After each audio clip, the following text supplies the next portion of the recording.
Muy buenas tardes, un gusto saludar a todas y cada una de las personas que el día de hoy se encuentran con nosotros conectados en este seminario permanente de los programas de posgrado de la Facultad de Comunicación. Un servidor, Jorge Hidalgo, les saluda en nombre de nuestro director, el maestro Josu Garrix, un servidor como coordinador académico de posgrados, les platica un poco sobre este gran proyecto que tenemos dentro de la Facultad de Comunicación, que es un seminario permanente para traer a los líderes del mundo de la comunicación, de la mercadotecnia estratégica, que tienen mucho que compartir con toda la comunidad anáhuac y aquellas personas que también se sumen a través de los espacios sociodigitales para conversar sobre todas estas temáticas que tienen que ver con las relaciones públicas, la mercadotecnia, el business communication, todo lo que refiere precisamente también a estas industrias 4.0.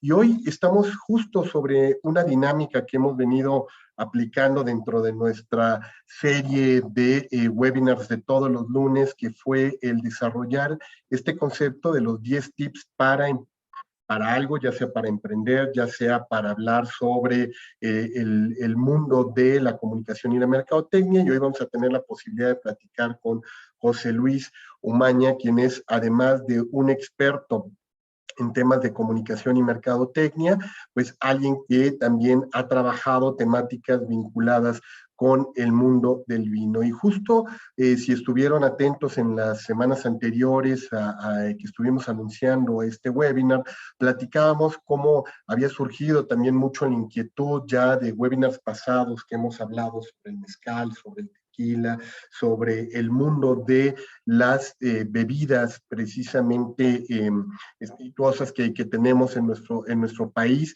y cómo hoy se ha ido construyendo un mercado también muy interesante en torno a la parte de lo gastronómico.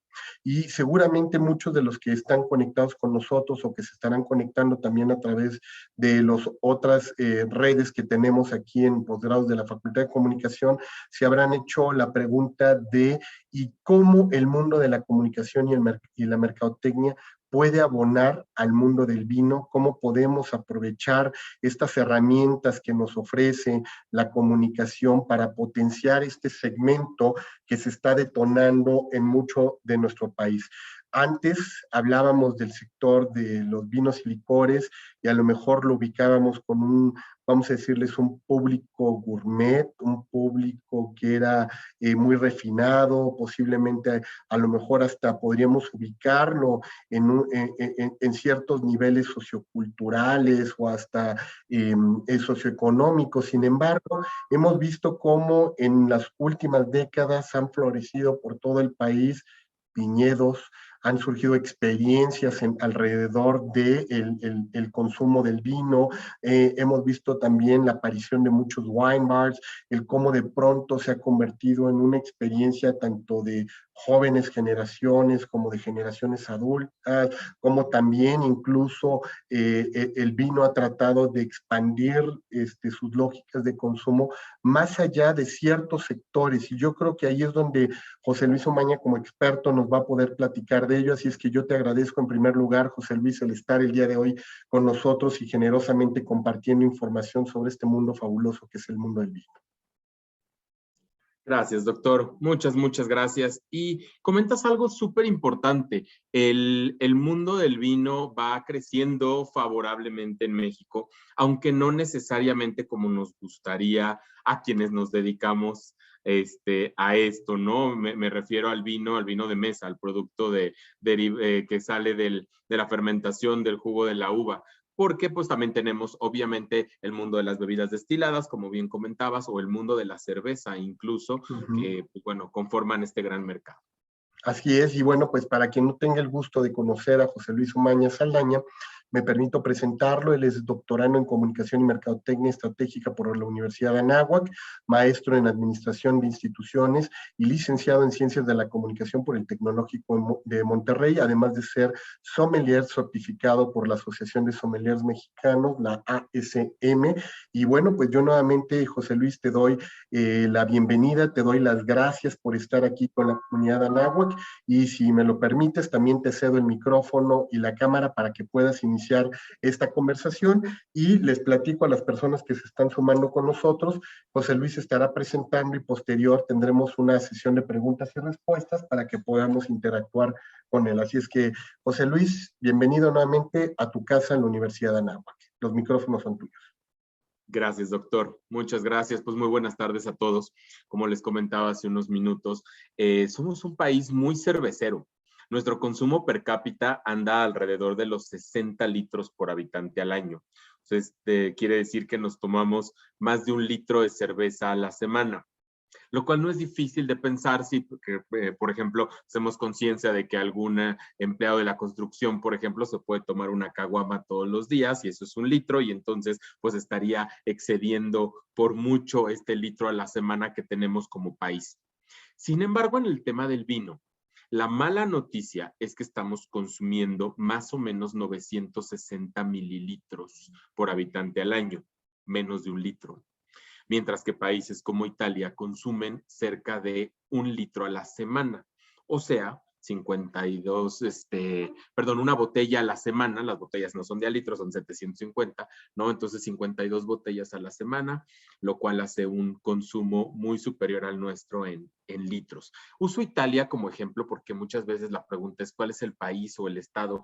Estado me refiero, ¿no? Al estado-nación, así cuál con más consumo, y ahí nos ensucia un poco la estadística, lugares como el Vaticano o como Luxemburgo, por ejemplo, ¿no? Pero entonces, bueno, un país que consume mucho vino es además el país que más vino produce en el mundo y es Italia.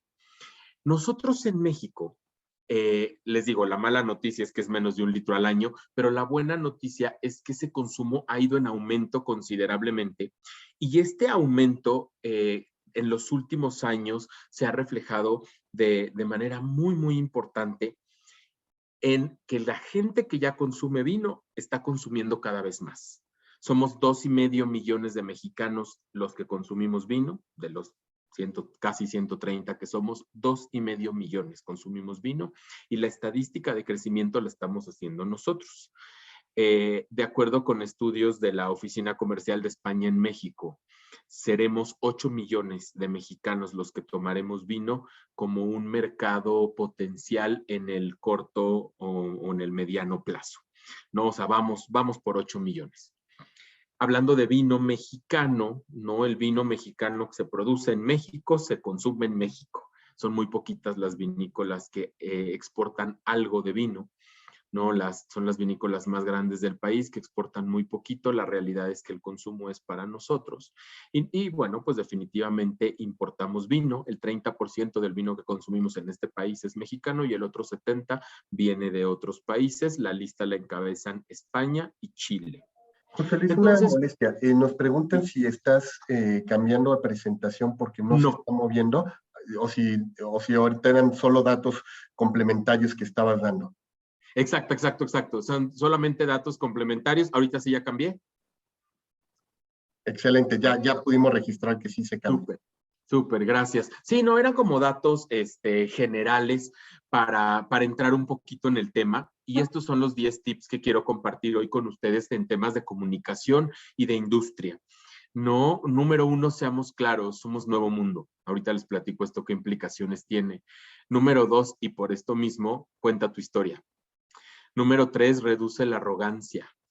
Seguramente ahorita que usé la palabra arrogancia, muchos de ustedes pensaron, sí, claro, el vino se ha encargado y los comunicadores del vino se han encargado de alejar al consumidor lejos de acercarlo. La unión hace la fuerza. En México estamos muy separados en la industria vitivinícola.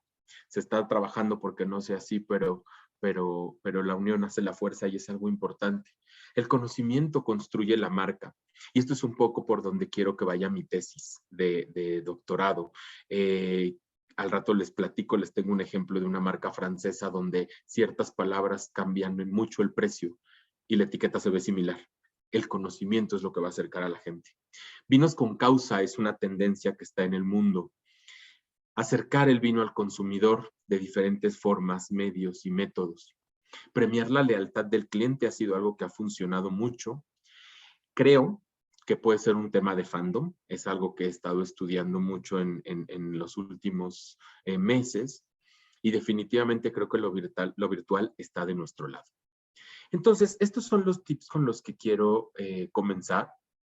Vámonos entonces, seamos claros, somos nuevo mundo. ¿Esto qué significa? El viejo mundo, señalado ahí, Europa, y bueno, aprovecho nada más, imaginen que trazamos unas líneas paralelas en los paralelos, ¿no? Más o menos entre el 50 y el 30, 52, 32, tanto en hemisferio norte como hemisferio sur. Fíjense cómo hacia el centro del planeta, hacia la línea del Ecuador, no crece la vid. La vid necesita un clima muy especial. Siempre que doy una cata de vinos, le comento a la audiencia, yo no te puedo obligar a que algo te guste, pero sí podemos identificar los parámetros de calidad que tiene un vino. Entonces, bueno, Europa, y si nos vamos hacia nuestro continente, pues tenemos Canadá, Estados Unidos, Norte, México. Si nos vamos hacia el continente asiático, pues China hoy es el quinto productor de vino en el mundo, ya vienen los vinos chinos. Y si nos vamos hacia el hemisferio sur, Argentina, Chile, Uruguay, Sudáfrica, Australia y Nueva Zelanda. Entonces, lo que está en amarillo es Europa, es el viejo mundo y nosotros somos el nuevo mundo. ¿Y eso qué significa? Para bien o para mal, muchas cosas. En Europa existen leyes de denominación de origen y usted como productor de vino está obligado a utilizar tal varietal y hacer determinadas prácticas aceptadas por la denominación de origen. Si estamos fuera de Europa, podemos hacer un poco lo que nosotros queramos.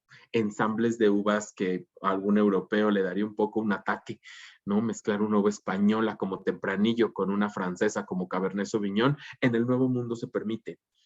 Y entonces que nosotros seamos Nuevo Mundo nos permite utilizar esta creatividad y esta innovación contra la tradición marcada por las denominaciones de origen europeas.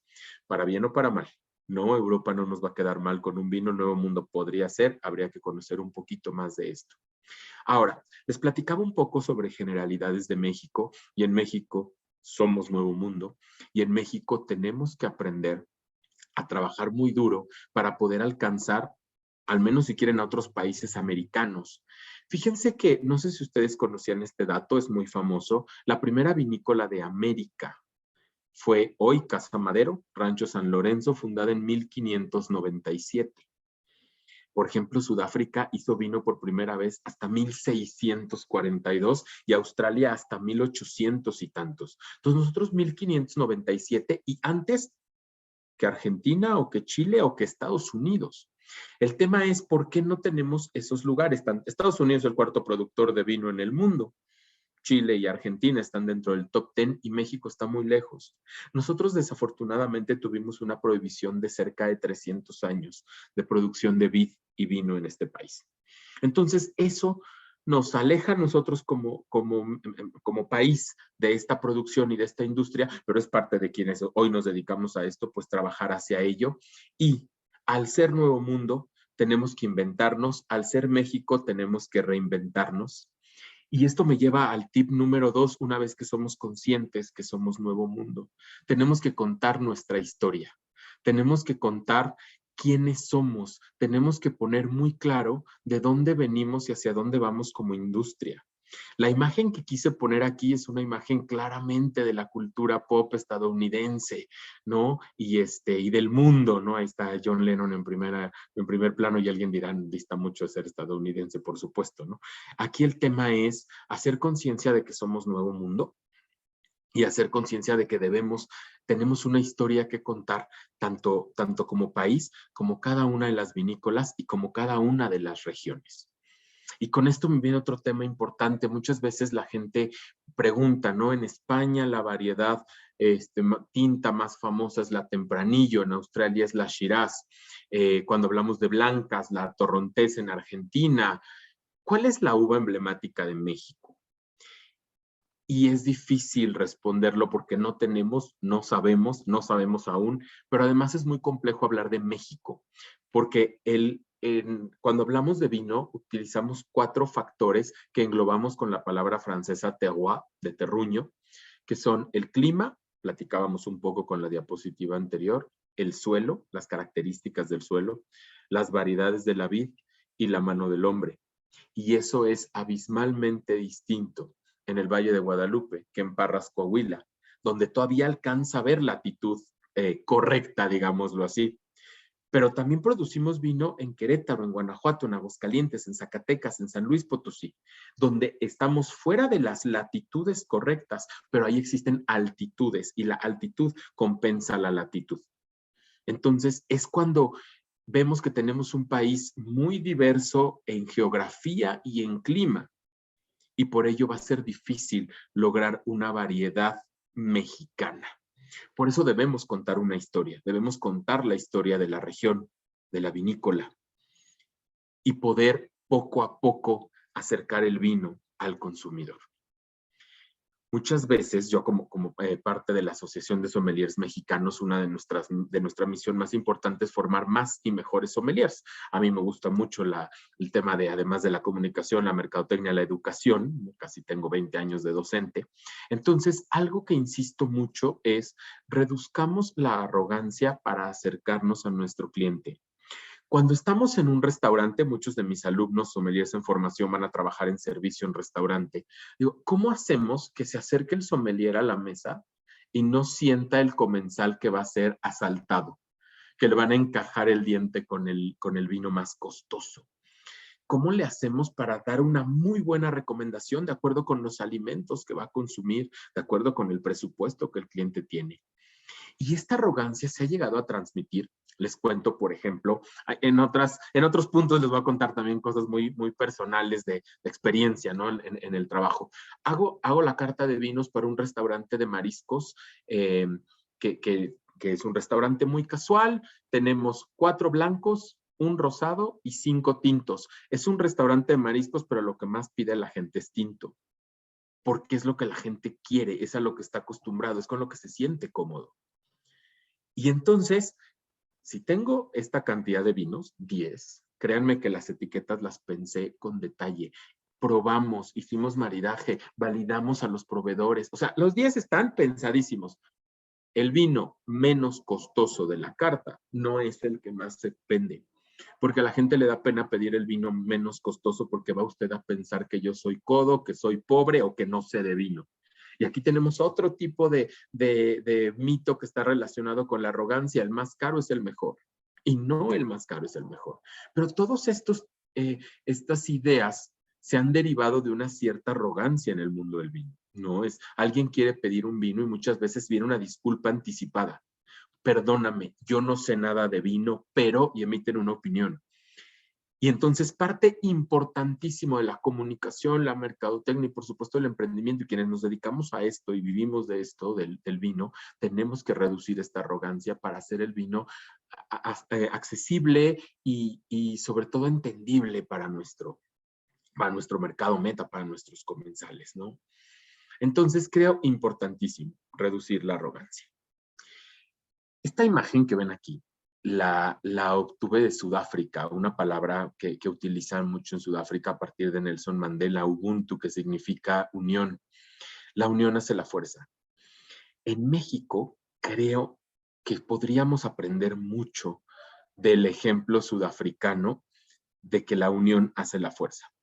Les voy a platicar, hay un proyecto, más adelante les enseño las etiquetas de un amigo mío, de Darío Gutiérrez, proyecto vinícola, y de pronto él empezó a hacer ensambles en Sudáfrica, me invitó, tuve la oportunidad de ir, y entonces conocí un país del que me enamoré, y fíjense en temas prácticos y gráficos. Veo esta gráfica, WOSA, que ven ahí es Wines of South Africa.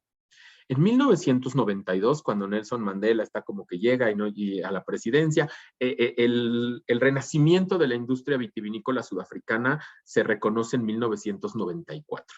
Pero bueno, para 1992 están exportando 22 millones de litros de vino.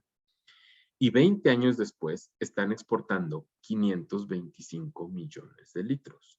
Es que vean la gráfica cómo crece exponencialmente. O sea, aquí mi idea fue, bueno, ¿qué diablos hicieron para poder tener este crecimiento y este milagro en la exportación? Y la respuesta estaba en la diapositiva anterior, la unión hace la fuerza. Empezaron a trabajar por cooperativas.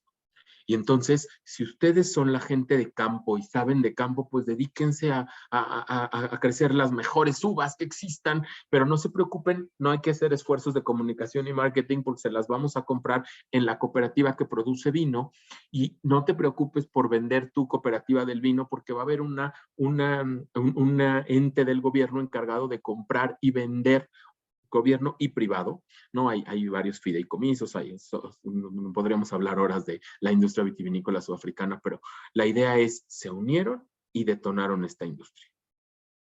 Pero entonces, fíjense, esto ya había pasado en algunos otros países como Portugal y vieron que de pronto la calidad del vino, por producir, de pronto no tenía como un sello de una casa que lo quiere proteger o que lo quiere cuidar más, y entonces la calidad empezó a bajar. Sudáfrica lo entendió y fíjense cómo cambia la gráfica. Ahí tenemos los 22 millones, los 525, y luego viene una reducción en la producción vitivinícola. ¿Cuál es el tema que cambia aquí, o cuál es la idea que viene?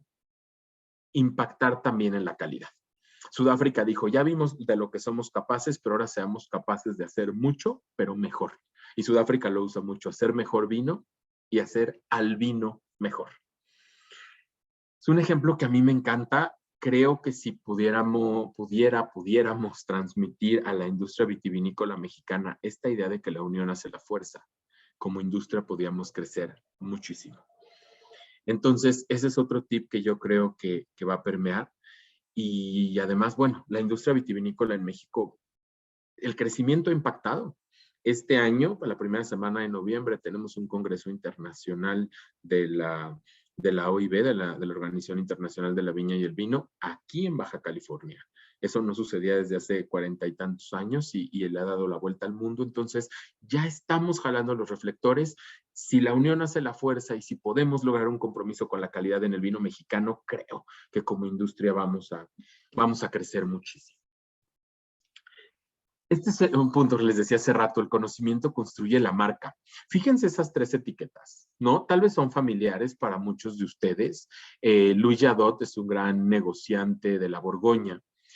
Y de pronto, fíjense cómo las etiquetas pues, se parecen. Pues, véanlas, son iguales, el angelito ahí, amarillita, con las letras negras, ¿no? Y una dice Pomard, apelación controlée, la otra dice Beaujolais Village, pero arriba dice Com o Jack, la de la extrema derecha dice Pinot Noir Borgoña. Y el precio de las 3 botellas es distinta. Y las 3 son tintas del mismo productor. No voy a perder mucho tiempo ni los voy a aburrir en explicarles las diferencias. Pero entonces, sí, el reto para quienes nos dedicamos a esto es que el conocimiento tiene que construir las marcas, porque estas 3 están disponibles en el anaquel. ¿Y cómo voy a lograr que usted, señor consumidor, llegue y sepa que por esta tiene que pagar más que por esta, por las palabras y cómo van cambiando? ¿Cómo llego a ese nivel de conocimiento? Reduciendo la arrogancia, acercando el vino al consumidor e intentando entender que el consumidor no tiene que ser un doctor en el vino, pero sí hay un conocimiento detrás para poder tomar las decisiones acertadas al momento de la compra. Esos son los retos de quienes nos estamos intentando dedicar a la comunicación y la mercadotecnia del vino en México, ¿no? Aquí es un ejemplo francés disponible en México para un mercado mexicano que está dispuesto a pagar más por vinos. Es un tema súper, súper interesante, ¿no? Entonces, el conocimiento tiene que construir la marca. ¿Qué es lo que están haciendo hoy las marcas? Mismo hoy por la mañana, por invitación de la directora comercial de selección de Otto, mi amiga Liliana Toledo, fui a una cata de albariños. Entonces, albariños de Galicia, España, el albariño frutal, pero después tenemos el albariño con un trabajo de lías, un trabajo de crianza, pero después tenemos un albariño que pasó a barrica, lo cual es poco común, pero que además pusieron a flotar durante 6 meses en el mar para que el movimiento del mar y la temperatura, mar frío, ¿no? En promedio 14 grados, le dé cierta crianza al vino. Y eso viene el enólogo de origen francés que trabaja en España a transmitirnos eso a quienes nos dedicamos a esto para que al rato lo podamos seguir transmitiendo. Y este trabajo de relaciones públicas es uno de las formas en las que quienes nos dedicamos al vino hemos intentado construir la marca a partir del conocimiento. Y entonces hoy los invitados, pues había sommeliers de hoteles, de restaurantes, de grandes grupos restauranteros, aprendiendo, conversando y tratando de transmitir este conocimiento. Entonces, creo es de los más grandes retos y por ahí más o menos va mi tesis de doctorado. Vinos con causa. Esta es la marca de Sudáfrica, Winimal. El vino mexicano hecho en Sudáfrica o el vino sudafricano hecho por mexicanos. Giraffe, Elephant y Lion como marcas de vino con causa.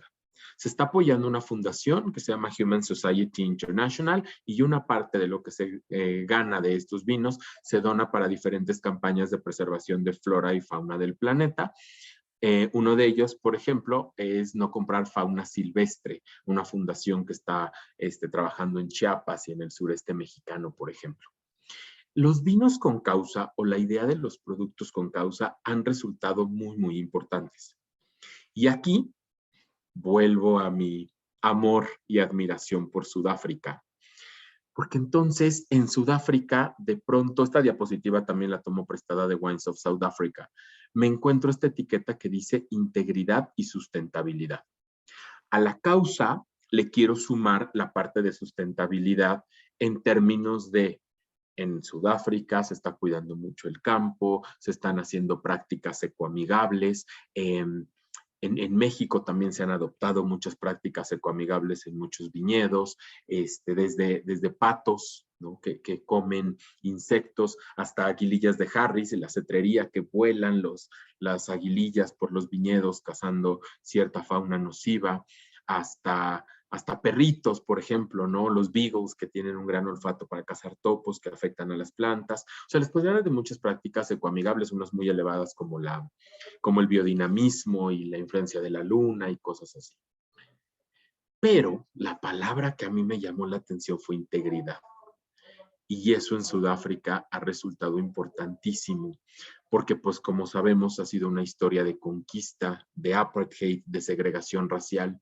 Entonces hoy los vinos de Sudáfrica que ostentan este certificado, esta etiqueta por lote, quiere decir que no solamente cuidaron el medio ambiente con las prácticas que les contaba muchas otras, sino que cuidan la integridad de su gente. Hoy los sudafricanos son gente que trabajan duro, que miran de frente y que quieren sacar adelante un país. La ideología en Sudáfrica relacionada con el vino es súper interesante. Me gustaría a mí que pudiéramos en este país adoptar un poquito más ambos temas, tanto el tema de la sustentabilidad, nuestro planeta lo pide a gritos, como el tema de la integridad, del comercio justo, de todo este tipo de hecho comercio justo es Fair Trade, es una organización internacional también que ve temas de café, temas de vino, por supuesto.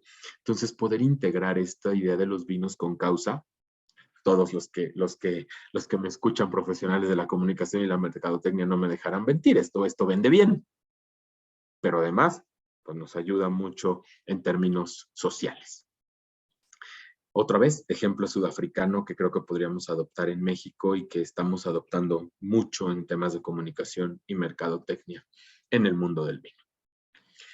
Bien, pues de nada sirve tener un montón de prácticas ecoamigables, sustentables, si no logramos finalmente acercar el vino al consumidor.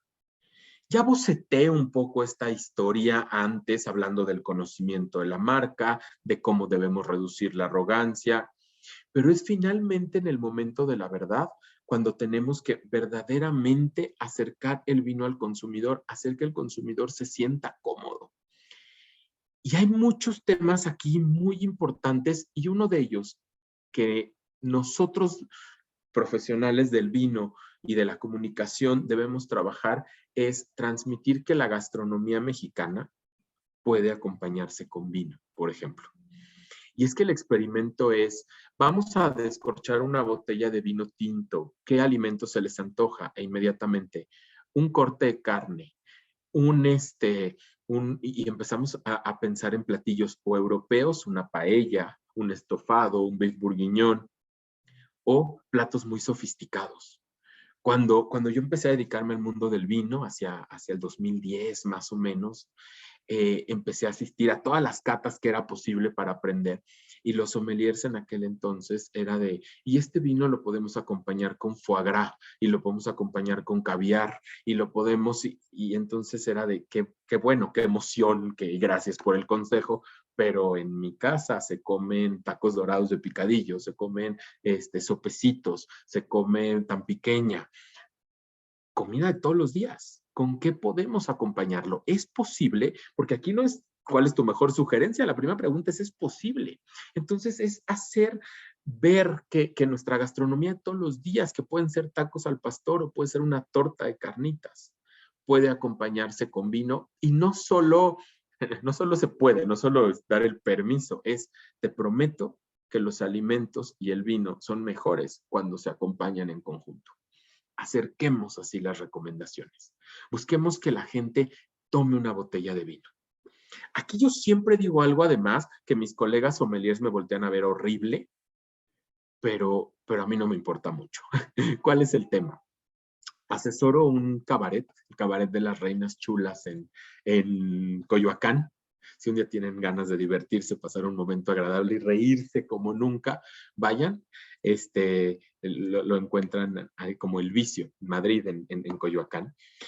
Y de pronto asesorándolas a ellas y comentando con su equipo, porque yo quiero estar con su equipo, con los meseros, con la gente que está acercando el vino al consumidor, y me preguntan, oye, José Luis, nos piden mucho clericot. ¿Tú qué opinas?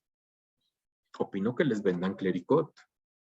Si dignificamos la parte de la coctelería con vino, obviamente no vamos a utilizar un vino costoso, porque detrás de una botella, como las que les he enseñado antes en esta presentación, hay mucho trabajo de campo, mucho trabajo de gente que se esfuerza en la vinícola por hacer muy buen vino. Hay vinos que pasan por barrica y la barrica vale $1,000. Y si yo estacioné el vino ahí 18 meses y después necesito un tiempo de botella y después sale a la venta, es que eso va a ser un vino costoso y definitivamente no recomiendo, pero además suplico, no le agreguen nada, bébanlo como es y disfrútenlo como es, solo muy importante a la temperatura correcta. Pero si el mercado nos está pidiendo algún cóctel con vino, prefiero que tomen un cóctel con vino, pongámosle sangría o clericot, que alguna otra cosa, porque yo me dedico al vino y quiero que aumentemos el consumo del vino. Pero además, y quiero de una vez hacer el paréntesis, mucha gente, pues sí, pero estás fomentando el consumo de una bebida alcohólica. Sí, y siempre definitivamente tiene que ir esto de la mano con una responsabilidad. Y muy, muy importante, además de un consumo responsable, hacer hincapié en los beneficios para la salud que una copa del vino al día puede tener.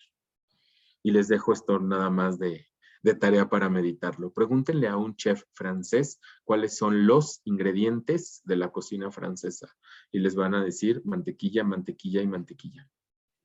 Francia no es un país con problemas de obesidad. Tal vez sea esa copita de vino que comúnmente se consume.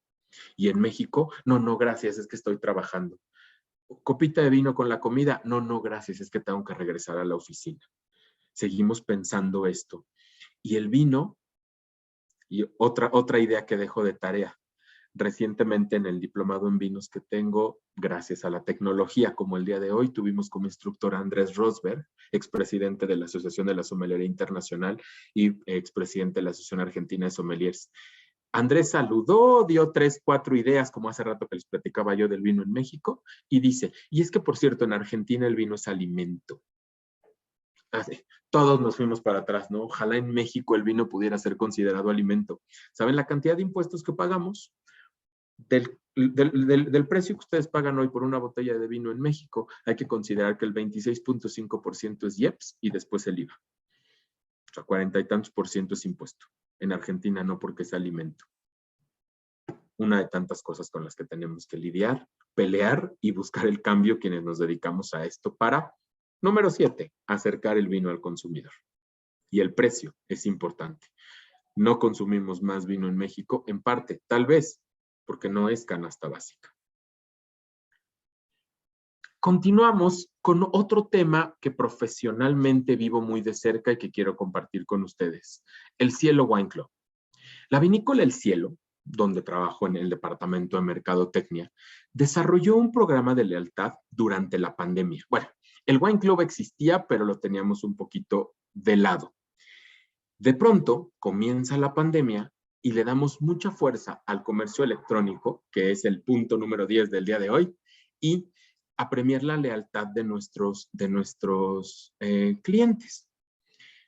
Pues les platico que, grosso modo, el nivel más alto, el nivel titanio, que son los clientes que han comprado por lo menos 100,000 pesos de vino en el último año, y tenemos cerca de 50 individuos que lo han hecho, es una cuestión súper interesante de estudiar, compran más o menos lo mismo que cerca de 2,000 que forman, por ejemplo, la categoría plata.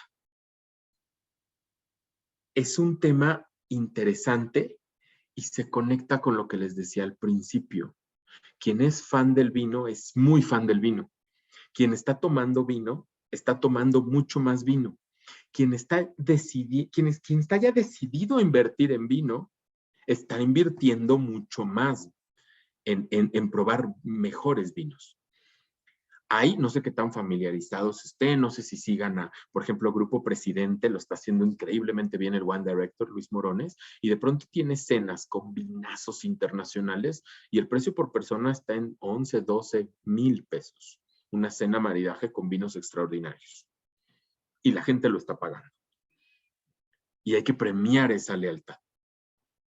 Entonces, en temas de comunicación y mercadotecnia, hay que considerar esto. El mercado del vino se puede parecer mucho al mercado del lujo. Y yo para explicar esto, utilizo el ejemplo de Estados Unidos. Me puse a investigar y a profundizar sobre esto y llegó a algo muy real. Los baby boomers, ¿no? Termina la Segunda Guerra Mundial, empieza la recuperación económica y entonces los baby boomers se hacen muy ricos, muy pronto y muy jóvenes. ¿Se acuerdan del punto 1? Somos nuevo mundo. Bueno, pues en el viejo mundo hay títulos nobiliarios, en el nuevo mundo no, ya todos lo sabemos.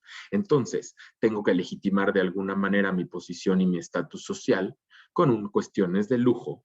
Y en la pirámide de lujo, pues entran los relojes, las joyas, los autos y el vino. Hay vinos llamados de culto en Estados Unidos, no sé si alguno de estos nombres les haga eco, como Opus One o Scarecrow, o estos vinos por los que la gente está pagando los mismos precios que por grandes Crus de Burdeos. Y entonces lo que hacemos es entender un mercado que quiere ser reconocido como clientes de lujo, que buscan lujo y que quieren lujo. Y esto es un tema importante que como mercadólogos tenemos que identificar para premiar esa lealtad. Porque estoy convencido del punto número 9, es un tema de fandom, puede ser un tema de fandom. Y en los diplomados, por ejemplo, les compartí hace rato, tengo muchos meseros, tengo muchos capitanes, tengo muchas personas que quieren ser sommeliers para tener un ascenso profesional. Pero tengo directores jurídicos de importantes grupos hoteleros, tengo que se dedican a lo jurídico, nada más, no van a estar nunca en servicio. Tuve una directora de la Secretaría de Salud, he tenido gerentes comerciales de marcas de autos que les interesa el mundo del vino y que invierten e invierten bien y que saben y saben bien y que además esto no se limita al anaquel y la botella. Buscan experiencias enológicas integrales. ¿Esto qué significa? Y es otra línea de negocio bien interesante que quienes nos dedicamos al vino tenemos que explotar. El enoturismo. Los eventos. Hoy cada vez hay más bodas, cásate en un viñedo. En El Cielo, por ejemplo, en Baja California, tenemos la única capilla en el Valle de Guadalupe consagrada para bodas. Y tenemos obviamente jardinzote, al lado del lago, abajo de la pérgola, muchas opciones para poder tener una boda, tener una fiesta de cumpleaños, tener un evento. Visitas la vinícola, puedes ensamblar tu propio vino, puedes cosechar en tiempos, ya viene la vendimia ahora en verano, ¿no? Puedes cosechar uvas y ayudar en el proceso, puedes poco a poco irte haciendo mucho más fan. Y esto es un tema bien importante que también como comunicólogos y mercadólogos tenemos que aprovechar, y yo recomiendo mucho, mucho aprovechar. Y finalmente, para terminar con buen tiempo y poder tener una conversación y algunas preguntas, lo virtual está de nuestro lado. Con la situación que vivimos post-pandemia o durante la pandemia, tuvimos que reaccionar rápido. Y creo que eso todas las industrias en todos los niveles sabemos perfecto de lo que les estoy hablando. El mundo del vino no fue ajeno a esto. Tuvimos que desarrollar de pronto mejor comercio electrónico, mejores tiempos de entrega, pero además la gente pedía no nada más recibir su botella, sino el conocimiento que había detrás. Los diplomados, por ejemplo, que teníamos como asociación, eran en algún restaurante, en diferentes puntos del país, y se cataban 3 vinos, por ejemplo. Ahora te mando una botella a tu casa, se cata un vino, pero te quedas con la botella completa, pero el conocimiento se fue creciendo. ¿Qué es lo que nos permitió, en mi experiencia profesional cercana, aumentar el número de matrícula? Yo llegué a tener en un restaurante en Polanco 30 participantes y nos felicitaron por el récord de alumnos.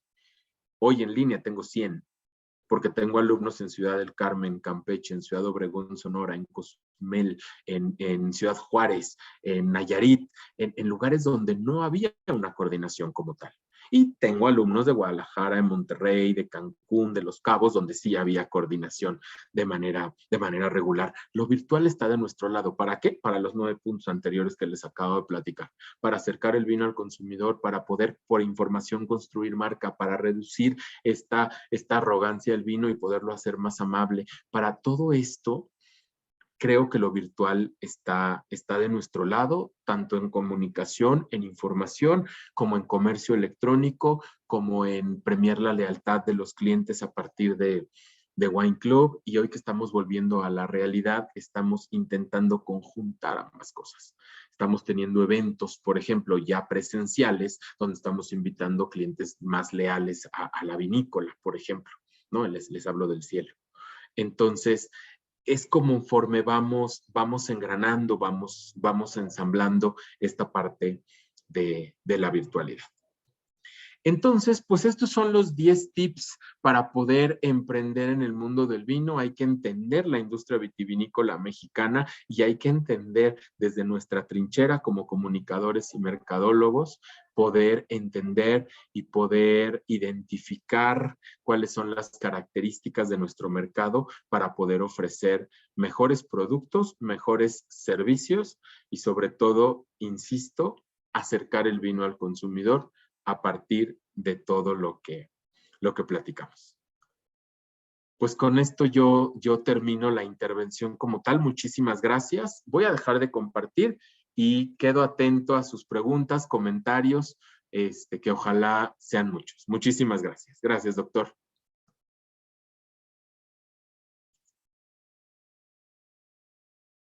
Estás silenciado, doctor. Perdón, José Luis, y decía que muchas gracias por tu exposición. Creo que nos has dado una excelente charla, prácticamente una especie de cata también de estos grandes tips que deberíamos de tomar en cuenta para poder emprender en el mundo del vino. Entonces yo quiero invitar a la gente que está el día de hoy siguiéndonos tanto a través de las redes sociodigitales como en este mismo Zoom, a que nos manden sus preguntas. Lo pueden hacer a través del chat o simplemente a través del módulo de reacción para que levanten la mano y podamos cederles la palabra. En este caso, José Luis, yo quisiera arrancar en lo que se terminan de animar algunos de nuestros colegas que están participando, haciéndote algunas preguntas, ¿no? Que seguramente a lo mejor podrían ser un poco básicas, salvo que ya estés queriendo emprender, podrás tener un poco más de información, pero para quienes son de alguna manera que se están iniciando, ¿cómo generar una experiencia en torno al vino, ¿no? Diferente a lo que tú decías, ¿no? Un poco en ese contexto de si siempre se nos ha vendido con una arrogancia, que se nos ha vendido a través de ciertos maridajes, ¿no?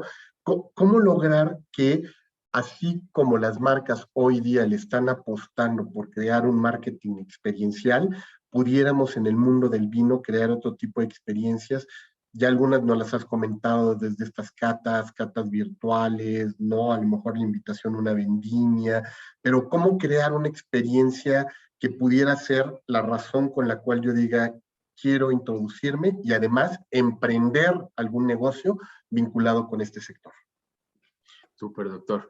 Híjole, es una gran pregunta y es amplísima para poderla responder. Mira, tengo muchas cosas en la mente. ¿Qué sucede cuando empieza la pandemia y yo tengo clientes, agencias BTL, que me contrataban para ir a X hotel y teníamos sentados 50 personas y catábamos un blanco y un tinto y un rosado y comentamos? Empieza la situación de encierro y me habla la dueña de una agencia de mis mejores clientes y me dice, ¿estás consciente que vamos a morirnos de hambre? Porque vendemos experiencias y a partir de ahora ya no las vamos a poder hacer. Y todo comenzó con una cata virtual en un Zoom como este, ustedes, yo, salud, y terminó evolucionando a unas experiencias mucho más integrales. La última que hicimos, por ejemplo, con esta clienta, que fue hace un par de semanas, fue yo cataba un vino mientras una chef cocinaba algo, mientras una pintora iba pintando un cuadro de Magritte, y la experiencia era entender la historia del arte y platicar de la vida y obra de René Magritte a partir de diferentes estímulos sensoriales. Y a eso me voy hacia otro lado con tu pregunta. Todos o muchos tenemos la fortuna de ver, de poder percibir aromas, de poder percibir sabores. Y esto a veces no le hacemos mucho eco, ¿no? Cuando hacemos una cata y les digo, llevemos el vino a nariz, y mucha gente, pues huele a vino. Sí, bien, qué bueno que huele a vino, pero vamos a intentar buscar más aromas, ¿no? Y en un ejercicio de cata vamos desarrollando esta posibilidad de verbalizar lo que somos capaces de sentir, pero que hay veces que no verbalizamos o no le damos importancia. Ese es otro tema importante, reactivar o retomar nuestros sentidos. Ahora, para emprender en un negocio en torno al vino, creo que el sueño de tener un viñedo es complejo y costoso. En México bromeamos que hace millonarios a los que antes eran multimillonarios, ¿no? O sea, hay muchas formas, muchos esquemas de negocio, pero si alguien quiere poner un viñedo, nada más les digo, una planta no se planta, se siembra, se planta, porque yo no puedo poner semillas. La uva es especial y muta. Entonces son sarmientos, son mismas varitas de vid que se traen al campo, y para que una planta pueda dar buena calidad de uva necesita más o menos 7 años. Entonces, imagínense su pago de hipoteca por la hectárea que compraron y luego lo que les costaron las plantas y luego espérense 7 años para poder empezar a producir un vino de una calidad razonable. Entonces, es costoso, que es por lo que está apostando mucha gente, por ejemplo, por vender vinos personalizados. Una división importantísima en la vinícola El Cielo es la de vinos personalizados, donde muchos restauranteros, por ejemplo, compran su vino, pueden hacer su ensamble o un vino de línea, se pone la etiqueta y entonces se puede comercializar un vino bien elaborado a partir de un grupo restaurantero, pero tenemos clientes que han sido arquitectos o que que compran vino inicialmente para regalar en Navidad, pero terminan comercializándolo por la buena calidad que puede tener. Entonces, no es nada más tener un viñedo, es qué tal que hago un vino personalizado con mi nombre, o qué tal que organizo viajes enológicos a conocer el mundo del vino. Y para terminar con esta respuesta, la tuerca dio la vuelta en este país en el corto plazo, a principios de este siglo, ¿no? En el 2000 y cacho, cuando un enólogo importante, Hugo da Costa, puso una escuelita para enseñarte a hacer vino. Y había gente que iba y compraban su uva y de ahí etiquetaban su vino, que diseñaban su etiqueta. De ahí muchas vinícolas que hoy vemos en anaqueles surgieron. Alguien les enseñó a hacer vino, hubo inversión, hubo posibilidad y hoy vemos muchas bodegas que surgieron de ahí. Entonces, regreso a uno de los puntos, ¿no? El conocimiento detrás de el vino, de la marca. Te enseño a hacer vino y después de ahí puede detonar un negocio, ¿no? Pero la industria, creo hoy, la buena noticia de que seguimos creciendo es que la industria tiene mucha tela de dónde cortar hoy. y por eso estoy tan entusiasmado y por eso sigo con la necesidad de dedicarme al vino. No, excelente, José Luis. Y eso me lleva a pensar en una siguiente pregunta, porque nos dices, el tema de la alfabetización de alguna manera en el sector es lo que puede llegar a generar mejores y mayores experiencias. No dices, no, o sea, no necesariamente para emprender montando tu viñedo, pero sí a lo mejor conociendo sobre él, personalizas tu marca, a lo mejor algo como lo que está sucediendo ahí con la industria de los mezcales, ¿no? Que la gente va conociéndolo, dice, yo quiero invertir y quiero asociarme con algún artesano, productor de mezcal, y algo similar, entiendo que podría hacerse también en el mundo del vino. Pero me voy a referir al otro tipo de alfabetización que tú lo mencionabas hace rato, que es dentro de la misma industria, ¿no? De restauranteros. Porque yo, si tengo o no quizá una mala experiencia con el vino, puede ser por el que me lo recomienda, no necesariamente un sommelier, sino que muchas veces tú llegas y lo primero que llega el mesero y te ofrece la carta, y como dices, él viene con la intención de venderte el más caro, cometiendo el peor de los errores quizá para el mismo restaurante, porque en lugar de que terminaras consumiendo una o dos o tres botellas en una buena cena con los amigos, te terminan vendiendo uno y dices, se cortó mi experiencia si además no fue la más grata, no fue la mejor recomendación. ¿Cómo alfabetizar a este sector que puede de alguna manera ser el mejor de los aliados de la industria y pareciera que es el último al que le hemos apostado? Sí, es un trabajo definitivamente de empatía y de conocimiento, doctor. Todas las marcas deberían tener personal capacitado para alfabetizar a quienes son tus mejores o peores vendedores, ¿no? Entonces, es, es como una, es como una regla que cada vez se adopta más en el sector restaurantero en México. Por ejemplo, me contratan a mí como asesor para hacer una carta de vinos. Entonces, te sugiero los vinos de acuerdo con tu cheque promedio, con los alimentos que ofreces, con los buenos proveedores. Te traigo buenos proveedores y yo espero que tú seas un buen cliente para ellos. Y entonces empezamos a hacer esta relación ganar-ganar, ¿no? Pero entonces yo hago una capacitación con todos los meseros, capitanes y gerentes de ese restaurante, descorchamos los 10 vinos y vamos a probarlos. Y díganme, ¿les gustan, no les gustan? ¿Qué opinan? Necesito que ustedes como vendedores, como meseros de este lugar, estén convencidos de la selección que tenemos. Y les voy a explicar por qué se seleccionó cada uno. Posterior a eso, cada marca de los vinos que están seleccionados, que deben tener un embajador de marca o incluso lo hace el vendedor, viene igual con los meseros, nos los prestan, no creas que 3 horas, nos los prestan unos 45 minutos antes del servicio, el día que esté casi toda la plantilla, generalmente son jueves, viernes o sábados, antes de empezar el servicio, y tengo 15 minutos, 20 minutos, media hora para enamorarlos de la marca. Y entonces esta marca se hace, funciona, crece, y entonces logramos o se intenta que los meseros conozcan la marca, se enamoren de ella y estén listos y dispuestos a ofrecerlo correctamente.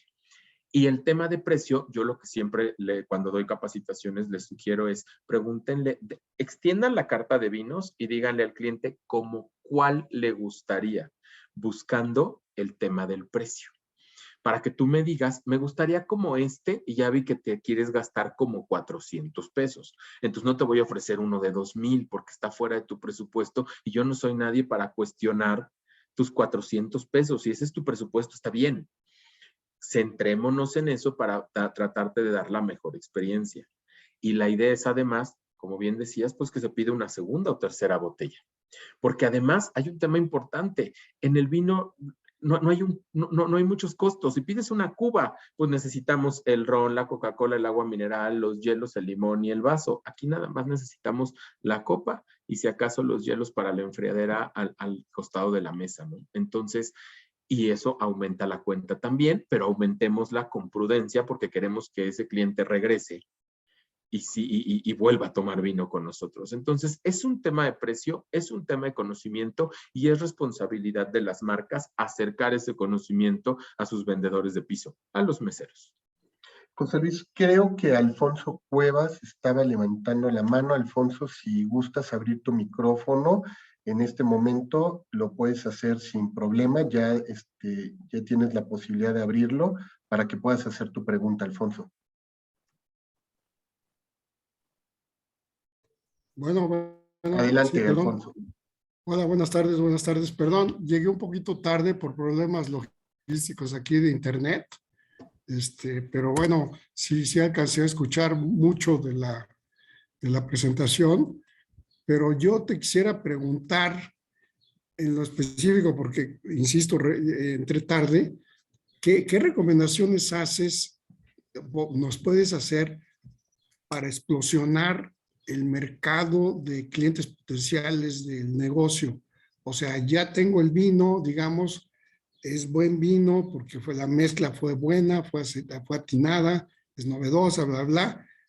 Pero, ¿qué recomendaciones nos hacen en general para, ahora sí que para, como tiro de escopeta, lanzar municiones al mercado, o sea, vía redes sociales, vía no sé qué, para expander el mercado de nuestro producto? Súper, Alfonso, muchas gracias. Aquí mi primera pregunta sería, ¿qué cantidad de botellas tienes o qué tanta posibilidad de producción tiene la vinícola que te las está produciendo? Porque de manera general, insisto, las marcas se hacen en el centro de consumo, en los restaurantes. Pero pues también es bueno tenerla en anaquel. Aquí el tema es la posibilidad de meternos con un cliente, un monstruo, ¿no? Como algún supermercado o una tienda departamental, porque se vuelven pedidos constantes y se lleva a cabo un trabajo de promotoría, que es cuando vamos y nos dan a probar ahí. Ahora, si la producción no es muy grande, tienes un buen vino que tú crees que se pueda comercializar, definitivamente si meterlo a un restaurante, pero si no fuera el caso, hacer catas privadas donde invites a la gente a probarlo y que a partir de ahí lo empiecen a consumir. Cuando el volumen de producción no es muy alto, lo que hace que el vino se mueva es la recomendación de boca en boca. Y entonces no hay forma más que probarlo y contar la historia del vino, contar la historia de la vinícola.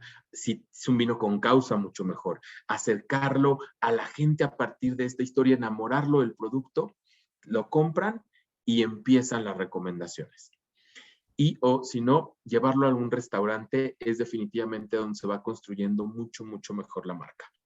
Entonces, pero dependería mucho, insisto, en tu capacidad de producción o el número de botellas que tengas o qué tan constante quieres hacer esto. Ok, sale, muchas gracias. Gracias, José Luis, gracias. También Alfonso. María Hernández tiene una pregunta. María, adelante. Hola, ¿qué tal, doctor José Luis? Muchas felicidades, como siempre, eclipsas con el tema porque es algo que te gusta y te apasiona. Y Ay, se ¿Te cortó, silenciaste, María. María? Te silenciaste. Ay, perdónenme, discúlpenme. Ya lo hemos platicado, José Luis, de cómo sufres con las redes sociodigitales, pero quisiera saber tu experiencia, tu opinión, porque cuando estábamos hablando de vino dijiste algo muy importante, es algo de lujo, y obviamente sabemos que la pandemia, pues sí tuvo una fuerte repercusión en las marcas de lujo, ya sea de zapatos, ropa, bolsos y demás, pero quisiera saber tu opinión, tu experiencia con las redes sociodigitales, si son un aliado o no tiene nada que ver, o más bien es cara a cara este fandom que debemos hacer con marcas de lujo, ya sea para vino, ropa, zapatos, etc. Súper, María, muchas gracias.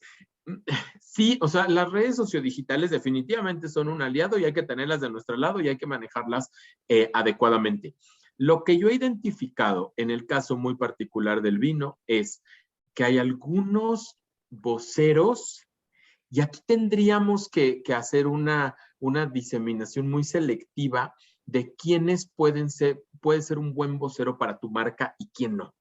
Entonces, existe mucha, como en todo, este aparato de relaciones públicas que le decía ahorita Alfonso, de que te prueben el vino, que invites gente a los eventos, a que conozcan tu marca, pero pues hay definitivamente quien sabemos que está en todos los eventos y que solo van por los canapés y el vino gratis, y sabemos que hay voces que sí cuentan mucho. Entonces, nosotros, las marcas en las que yo tengo influencia, tratamos de privilegiar mucho la voz de quienes son expertos o de quienes nos van a ayudar a esparcir el conocimiento y la voz de una forma más profesional, más centrada y que pues definitivamente impacte positivamente en la construcción de la marca. Porque aquí, por ejemplo, yo les hablaba de 2 marcas con las que tengo contacto directo. Uno es la Vinícola El Cielo, que es una vinícola que pretende connotar esta idea de lujo y de exclusividad, contra Winimal, que es joven, es fresca, es sexy, es fácil de entender, es colorida. Entonces, sí, el trabajo son las mismas redes sociodigitales, ¿no? Las que se utilizan, pero sí con un toque y un tenor muy diferente. Uno de explosión y frescura y el otro de sobriedad y elegancia. Entonces, es delicado, creo que es delicado y el tema de comunicación lo debemos cuidar muchísimo. Gracias, María. Gracias, María José Luis. Tenemos a Tatiana Dalit también levantando la mano. Tatiana, adelante. Claro que sí. Hola, ¿qué tal? Muchas gracias, José Luis. Sí, claro, hay que cuidar lo que es el aspecto de marca. Hola. Bueno, Sí, hola, ya Tati, te escuchamos. Ya ahí escucho bien, creo que me escucho bien. Oye, es que me encanta oírte, la verdad es que aprendo muchísimo y a mí que me encanta el tema de los vinos me parece maravilloso y cómo lo cruzas con los temas de marketing, ¿no? Que son parte de las reglas, de las cosas que estamos viendo. Nosotros en la agencia tenemos un cliente que hace temas de comercio digital y hace unos días sacamos un tema de contenidos digitales vinculados a los días del sommelier, al día del sommelier del 3. Entonces me acordaba 3 de mucho. junio. Sí, exacto, porque estábamos hablando de los temas digitales justo ese día y de cómo se venden los vinos ahora en línea, ¿no? Esta nueva oportunidad para comprar de vinos. Pero me quedo con este gran reto de los vinos como vinos mexicanos, que cuesta mucho trabajo. Yo lo veo porque tú sabes que yo trabajo temas de reputación. Entonces, ¿cómo construir la reputación de los vinos mexicanos más allá de cada una de las marcas, ¿no? Una de las cosas que siempre me llama mucho la atención es que a veces la industria le suma mucho a las marcas o les resta mucho. Y luego las marcas dejan de ver eso y creen que son solamente ellas, ¿no? Sin tomar en cuenta lo que es la industria en términos generales. ¿Tú crees que estén viendo este tema de construir la reputación de los vinos mexicanos como tales, como existen los vinos franceses o como existen los vinos españoles, etcétera, ¿no? Que digo, obviamente ellos tienen una reputación construida a lo largo de los años. No es que apareció hoy, pero sí, ¿crees que haya esta conciencia y esta convicción? Tatiana, es una extraordinaria pregunta. Vamos por partes nada más. El Día del Sommelier se celebra, es el Día Internacional del Sommelier el 3 de junio por una iniciativa mexicana. Ese día se fundó la Asociación de la Sommelería Internacional y por eso, por una iniciativa de la Asociación de Sommeliers Mexicanos, se lanzó, se aceptó y es el día en que todo el mundo celebramos. Y ese día nosotros tuvimos una fiesta divertidísima con karaoke, todos los sommeliers. Reputación. Punto número 1 que quise compartirles hoy en los 10 tips. Somos nuevo mundo. Que México seamos nuevo mundo tiene cosas buenas y tiene cosas malas. Y una de las cosas malas creo que está definitivamente relacionada con esa reputación que tú dices. A mí me pasa todavía en conversaciones con gente que sabe de vinos, me dice, es que el vino mexicano es caro y malo.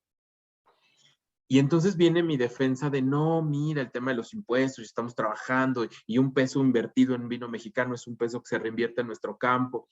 Y me dicen, sí, pero traigo 1,000 pesos en la bolsa y no los voy a gastar en un vino mexicano porque con 1,000 pesos me alcanza para un extraordinario vino italiano o francés o español. Y ese prefiero España, Italia o Francia se basa definitivamente en la reputación de la vinícola, en la reputación de la marca. ¿Sabes qué significa viejo mundo? Somos 19 generaciones de viticultores que no... Hay preguntas, ¿quién es el enólogo? Y te dicen, pues ese de ahí se llama Juan. ¿pero qué no estás escuchando? Somos 19 generaciones de...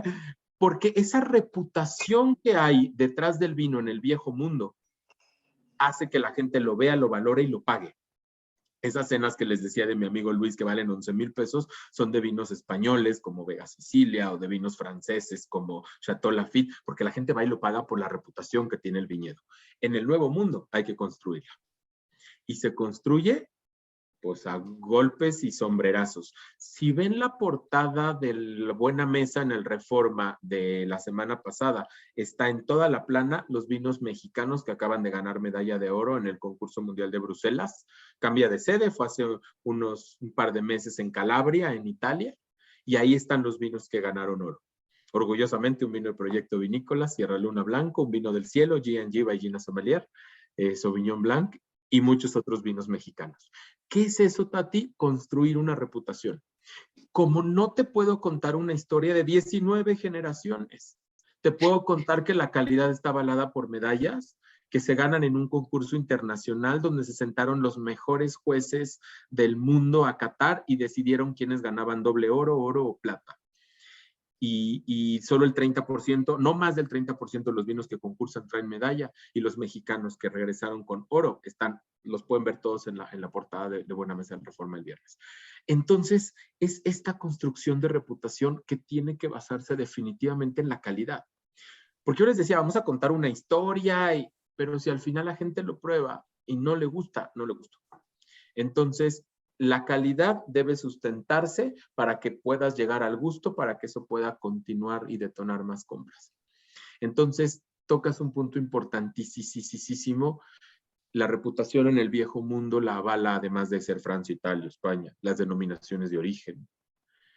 Y nosotros en el nuevo mundo tenemos que construir esa reputación basada en la totalmente objetiva calidad del vino.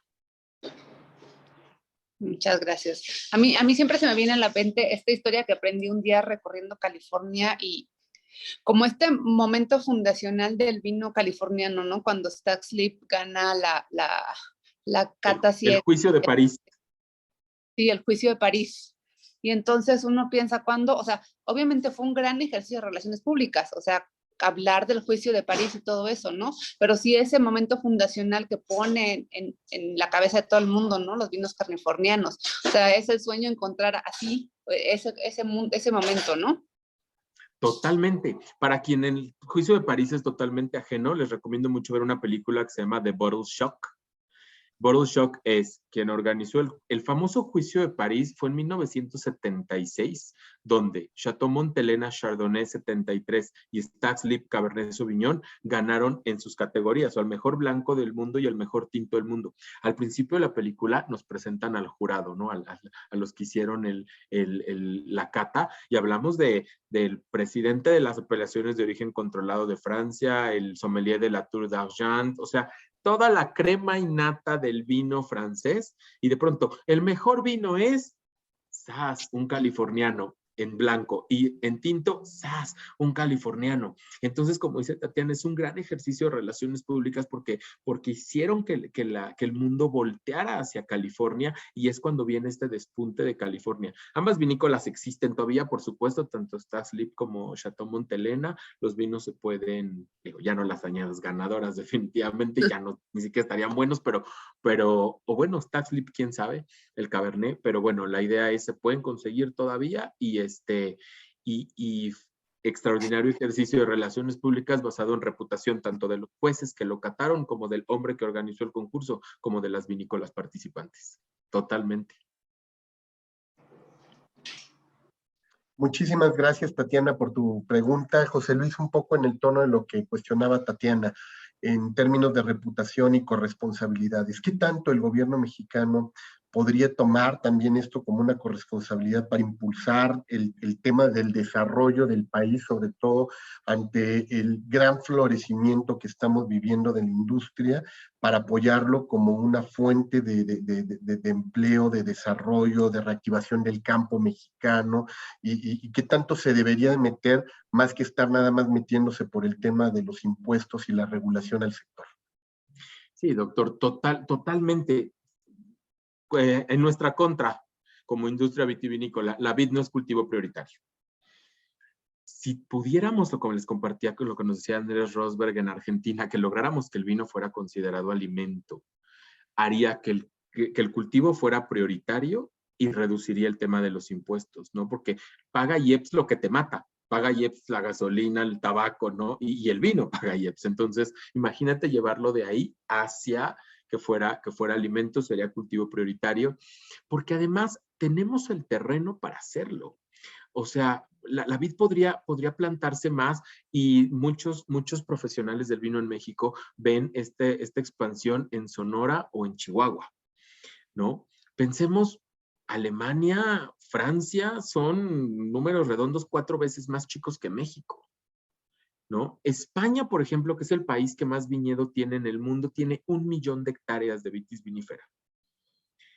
El principal productor de vino es Italia, seguido por Francia, en tercer lugar España, porque España es el que más viñedo tiene de vitis vinífera, pero mucha de esa uva se utiliza para destilar brandy de Jerez, brandy catalán, ¿no? Pero entonces, España tiene 1 millón de hectáreas. Sudáfrica, estoy enamorado de Sudáfrica, tiene 100,000 hectáreas. Y hoy es el 8º productor de vino en el mundo. Pero agárrense, top 10 está bien, lugar 8, wow, 100,000 hectáreas. Produce el 3% del vino que se toma en el mundo. O sea, los que producen mucho, producen muchísimo. Nosotros tenemos cerca de 7,000 hectáreas de viñedo. Entonces, España 1 millón, Sudáfrica 100,000, nosotros 7,000. Somos el productor por ahí del lugar 45 de vino en el mundo. Producimos bien poquito, porque la industria no tiene el apoyo suficiente. Entonces, sí necesitamos, fuera de solamente el cobro de impuestos, poder trabajar en temas de priorizar el cultivo y de apoyar a la industria. Además, pues bueno, como bien dices, para generar más empleo y poder tener otro motor económico. ¿Sabes? La importancia que tiene el vino en Chile, en Argentina, en Sudáfrica, en Australia para el Producto Interno Bruto. Es altísimo, ¿no? Y en México ni lo mencionamos, ¿no? Entonces, hay muchos retos y creo que vamos por buen camino. Fíjate nada más y dejo esto al aire igual de tarea para que lo piensen. Hace par de años, 2000, no me acuerdo si fue en 2018, tal vez, porque a mi par de años exageré, tal vez 2018 por ahí, se decretó que para que diga la etiqueta vino mexicano, el vino tenía que ser producido en México. Hay historias de que hay quienes embotellaron vino mexicano que traían de Chile, por ejemplo. No lo sé. Pero apenas estamos creciendo hacia ese tipo de regulaciones básicas en pro de, lo que decía Tatiana, la reputación. Mónica González comenta, gran ponente y expositor, muy buenos insights, muchas felicidades José Luis, excelente material, amo la historia tan particular de los albariños, aunque sé que son costosos. Mientras te escuchaba hablar del perfil de los participantes a tus diplomados y la cantidad de asistentes, te pregunto, 1, ¿crees que ya estamos considerando en México al vino como un hobby de lujo? 2, desde la trinchera del consumidor, ¿cómo podemos fomentar la cultura del vino en México y promover el consumo de nuestras marcas en el mundo? Gracias, Moni. Los albariños, hay de todo precio. Yo no sé, te puedes encontrar de unos desde como 300 pesos más o menos en México, muy correctos, hasta pues, no más de 1,000 tal vez. Es un vino blanco es más difícil de vender, más caro, ¿no? Que un vino tinto. Todavía existen esos mitos de ¿cuál es el mejor blanco? Y hay quien te responde un tinto.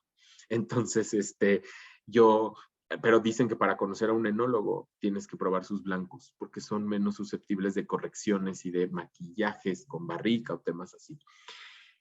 Simoni, creo que en México el vino hoy se está volviendo un hobby de lujo y que está creando gente con un fanatismo impresionante hacia las vinícolas mexicanas y hacia el vino internacional, pero hacia el vino mexicano hay un amor y hay un nacionalismo bien positivo que nosotros tenemos que nos dedicamos a esto de la comunicación y el marketing del vino, retomar y utilizar en favor de la industria. Y lo que podrías hacer tú Mónica, o quienes nos están escuchando que le guste el vino y que quiere sumarse a este esfuerzo, el cual yo los invito y les pido que se sumen al esfuerzo de vocería por el vino, y si es mexicano mejor, por esta idea de tratar de enaltecer las características positivas que puede tener el vino mexicano. Hablar de ese nacionalismo llevó a Sudáfrica a crecer como industria, ¿no? Que de alguna forma pudiéramos nosotros volvernos embajadores del buen vino mexicano, tratar de privilegiar esa idea. Pero bueno, y si alguien dice del vino mexicano, no particularmente, pero el vino en general, adelante, adelante. Ojalá podamos, ayúdenme a que la gente tome más vino, ¿no? Y por medio del conocimiento, por medio de la curiosidad, y todo comienza ahí con una curiosidad y terminamos. Tengo un alumno, por ejemplo, que es un gran odontólogo, y se está preparando para concursar. Él quiere, en la Asociación de Sommeliers Mexicanos, nosotros organizamos el concurso donde elegimos al mejor sommelier del país que nos representa en el Panamericano, que fue hace unos meses en Chile, y el Mundial es el año que entra en París. Y él quiere concursar, ¿no? Y es un hombre, su hijo de hecho está terminando la carrera en la Náhuac, ¿no? O sea, ya no es un muchacho el doctor, y se está preparando para concursar y ser el mejor sommelier de México y representarnos. Entonces, sí es un tema de fanatismo y de hobby bien interesante, ¿no? Y bueno, como nos dice María aquí, promocionar los beneficios de salud del vino, los antioxidantes, el resveratrol, por supuesto, la dieta mediterránea, prevenir enfermedades coronarias. Bueno, María es nutrióloga, entonces ella es experta en todos estos temas, pero por supuesto, y también pues lo que les decía, ¿no? Nos ayuda a metabolizar mejor las grasas, y hay muchos beneficios con moderación. Una copa al día máximo. Muchísimas gracias por estas respuestas. También por aquí comentaba Alfonso Cuevas en el chat, decía que si había forma que pudieran tener los puntos más sobresalientes de tu presentación. Alfonso, incluso les estamos dejando la liga del canal de YouTube ahí en el chat por si quieren volver a ver la presentación de José Luis. Yo creo que en una media hora posterior a que terminemos este webinar estaremos subiéndolo al canal para que lo puedan tener y compartir también y volver a ver, pero también si quiere ahí José Luis tomar nota de tu correo para que te pueda compartir algunos de estos insights que lo hizo a lo largo de esta exposición. También Adela Ramos nos pregunta en Facebook, dice, fui en un grupo a Guadalupe justo antes de la pandemia y conocer varias fincas productoras, comimos delicioso en los hermosos restaurantes, pero al analizar nos dimos cuenta que pocos tomamos vino y no gastamos en souvenirs propios de los viñedos, o tomar vino, ni una buena sacacorchos nos encontramos. El personal de los viñedos no se advertía enamorado de su misión, ni de que nosotros nos enamoráramos. ¿Qué tanto esto es lo que está afectando también a la industria, José Luis? Pues podría ser. Yo discrepo un poco. Yo he visto este amor por la gente que trabaja ya en muchas vinícolas, ¿no? Digo, tal vez tuviste una experiencia desafortunada, pero sí, definitivamente también hace falta esta madurez como industria enoturística, ¿no? Estamos hablando que hay vinícolas que tienen 40 años o más, pero este boom que sucedía, como les decía hace rato, a partir del 2010, pongámoslo así, está hoy tratando de crecer. Entonces tenemos más o menos 10 años. La vinícola para la que yo colaboro en el Valle de Guadalupe, El Cielo, cumple 9 años este septiembre. Entonces, y por ejemplo, ahí en esa boutique te prometo que hay buenos descorchadores. Pero sí entiendo tu punto. Necesitamos esta madurez como industria enoturística para poder apoyar y transmitir mucho más esta cultura del vino. Yo creo que como ahorita está el Valle de Guadalupe, estaba Napa Valley en la década de 1960, por ejemplo, de que vas a una vinícola y puedes ver pasar al propietario y se sienta a platicar contigo, y ves al enólogo y te comparte su conocimiento, y creo que así está hoy el Valle de Guadalupe. Creo que sí nos hace falta más madurez, nos hace falta mucha capacitación, ¿no? Nosotros tenemos a todo el personal de la vinícola El Cielo tomando el diplomado en vinos para que se hagan sommeliers, para que se enamoren del vino, y yo que los capacito constantemente, siempre les digo justo lo que tú me estás diciendo. Les digo, miren, Quienes nos vienen a visitar aquí, quienes llegan a la vinícola, no la tuvieron fácil. Volaron de cualquier ciudad del país o del mundo a Tijuana. Tomaron un coche, transporte terrestre rentado, comprado, lo que sea, y bajaron 1:30 al Valle de Guadalupe, que no es un destino económico. Y están pagando por venir a una experiencia. Y creen que tú que estás ahí con el logo de la vinícola aquí, sabes de vino porque trabajas aquí. Sepamos de vino. Y enamórense de lo que están haciendo, porque tú tienes una oportunidad, y utilizo mucho las ideas de Disney, de que son cast members, de que te vas a poner tu disfraz de la vinícola y tienes una oportunidad para ofrecerle a estos visitantes la mejor de las experiencias. Y eso va a impactar positivamente en que consuman más vino una vez que regresen a sus casas y como decía Mónica, nos ayuden a ser embajadores del buen vino mexicano. Pero hay que enamorar y sí, tal vez nos hace falta capacitar un poco más, transmitir un poco más de una forma mejor el amor por el campo, por el vino y por el vino mexicano, por supuesto. Entonces, es un comentario muy importante el que tienes. Te invito a que regreses, no lo dejes, no lo eches en saco roto, pero sí es un tema también de madurez como industria, totalmente.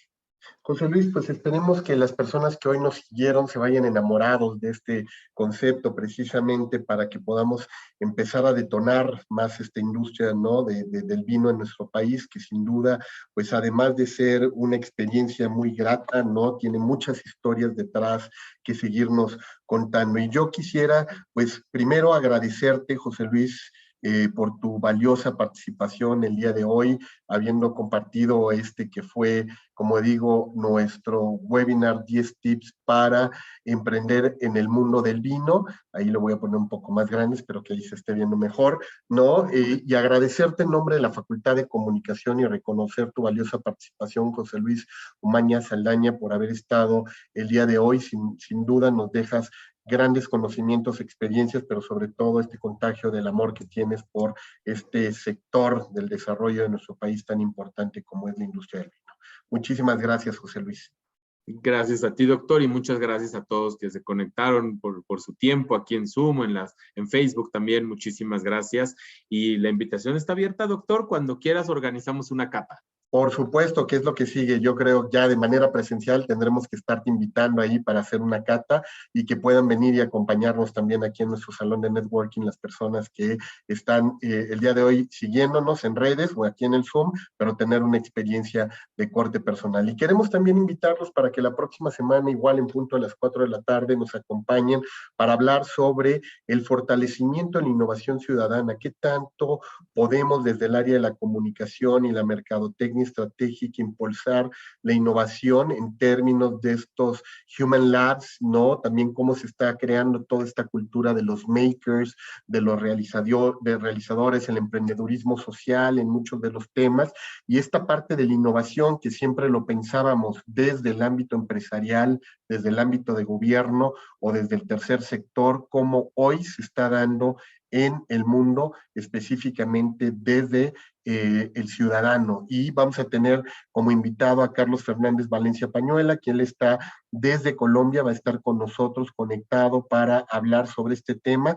Él además estará seguramente compartiendo la experiencia que tiene con las universidades de Málaga, Sevilla, Cádiz y Huelva, donde está realizando estancias de investigación para este tipo de proyectos. Así es que los esperamos próximo lunes en esta misma liga de Zoom, 4 de la tarde, para hablar junto con él sobre estos tips para fortalecer la innovación ciudadana. Muchísimas gracias, José Luis, muchísimas gracias a todas las personas que nos acompañaron el día de hoy. Los esperamos la próxima semana y les deseamos un excelente inicio de semana y pues ya nos estará por ahí dando el brindis José Luis con una buena copita también para arrancarlos de una manera muy feliz. Muchísimas gracias, José Luis. Gracias, doctor. Buenas tardes. Gracias. Buenas tardes a todos.